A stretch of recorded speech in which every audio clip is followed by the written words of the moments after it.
Baie mense vra my, hoe ondervind ek dit in hierdie online besigheid van my? Wel, om eerlik te wees, dit is overwhelming, maar is 'n goeie gevoel van daar is 'n community, daar is ondersteuning. Ek meen, is 'n besigheid wat vir jou werk, jy kry 100% profijt. Wie wil dit nie hê nie?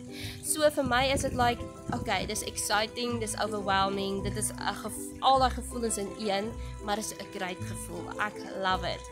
En ek het vanoggend gesien op die testimonials hoe baie mense sales maak en dat hulle kan geseënd wees om ander mense ook te seën. Dit is net wonderlik hoe die community werk. En wil ek vandag ook vir jou sê dat ek is genooi na 'n live webinar toe vir die 1 Desember. Dit is 'n webinar oor hoe om verder te bou aan hierdie online besigheid van jou, hoe om meer suksesvol te wees en meer kliënte in te werf vir jou.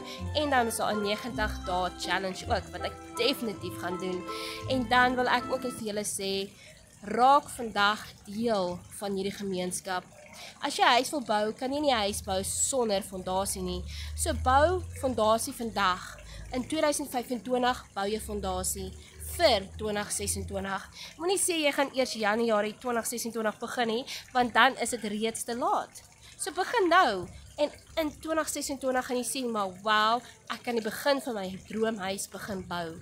En nie net vir jou nie, vir jou en jou gesin.